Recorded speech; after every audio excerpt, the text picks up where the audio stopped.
O hello friends, welcome to my channel. আজকে শিবরাত্রি, ছুটির দিন। তো বেশ সারাদিন ধরে জমিয়ে রান্না করলাম। তো রান্না করে এখন খাবো। তো খাওয়ার আগে ভাবলাম একটা ভিডিও বানাই। তো কী হয়েছে, আমরা যখন প্রথম বিয়ে করেছিলাম তখন আমার হাজব্যান্ডকে, পার্থকে প্রায় সবাই জিজ্ঞাসা করতো কী রে তোর মিসেস কী করে।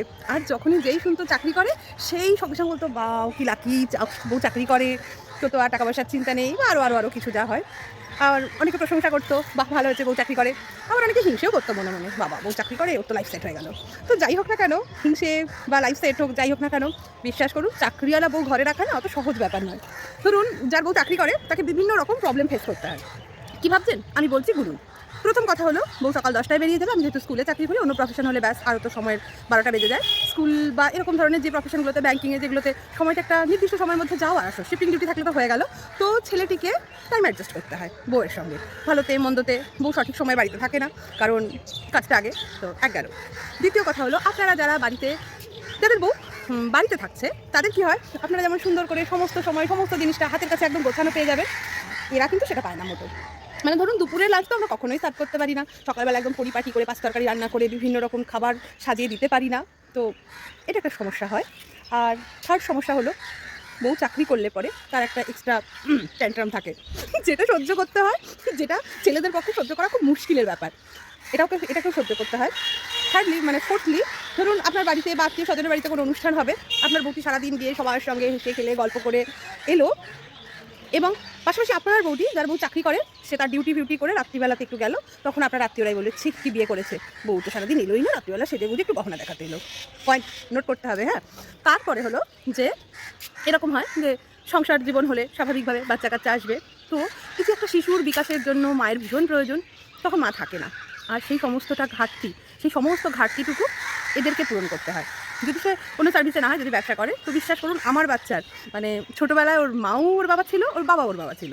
আমি ভোরবেলা বেরোতাম আর রাত্রিবেলাতে আসতাম, সারাদিন জার্নিতে কাটিয়ে দিতাম। ছেলে যখন প্রথম হাঁটতে শিখেছে, মানে আমি যখন দেখেছি, তখন একদিন আমি খুব খুশি হয়ে আমার শ্বশুরকে বললাম, বাবু দেখেছো অর্ক হাঁটছে। তো আমাকে বললো অনেকদিন আগে থেকেই হাঁটছে, তুমি তো জানো না।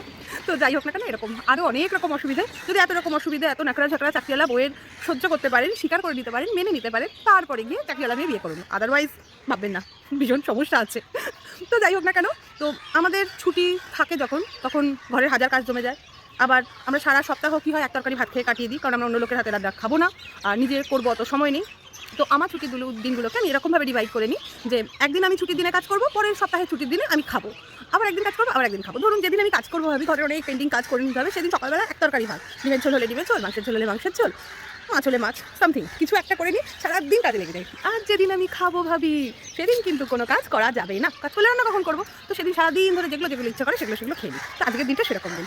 ভাবছেন শিবরাত্রির দিন শিবরাত্রি না করে এসব কেন বলছে খাবারের কথা? শুনুন, ঈশ্বর মানুষের মধ্যেই বাস করে, আর আমার শিব তো স্বয়ং আমার সামনে সবসময় বিরাজমান। সুতরাং আমি ওই পাথরের শিবকে ফুল জল না দিয়ে আমার শিবের জন্য অনেক রান্না করেছি। তো বেসিক্যালি আজকে আমি দুপুরে লাঞ্চে কী রান্না করেছি, সেই লাঞ্চ থালিটা আপনাদের সঙ্গে শেয়ার করবো, যার জন্য এত কথা বলা। এতক্ষণ কি আপনারা আমার কথা শুনলেন না? স্কিপ করে শুধু কী রান্না করেছি সেটা দেখে গেলেন। যাই হোক, চলুন আজকে আমি লাঞ্চ থালিটা আপনাদের সঙ্গে শেয়ার করি। তো দেখুন, প্রথমেই নিয়ে নিয়েছি একদম গরম গরম ভাত, আর তার সঙ্গে একদম আমার খেতে বসে লাগে কাঁচা পেঁয়াজ গোল গোল করে, দেখতেও ভালো লাগে, খেতেও ভালো লাগে। আর এইটি হলো আমাদের বাড়ির মোস্ট ডিমান্ডিং পদ, বলুন এটা কি? ঠিক আছে, গেস করতে হবে না, এটা হলো মোচা ভর্তা। আর এই যে এটি হলো, আমার সারাক্ষণই হিমোগ্লোবিন লো থাকে, এর জন্য আমি বিটের রস করে খাই। তাকে বিটের রস করিনি, বিটকে কী করেছি, ভাজা করেছি আলুর সঙ্গে।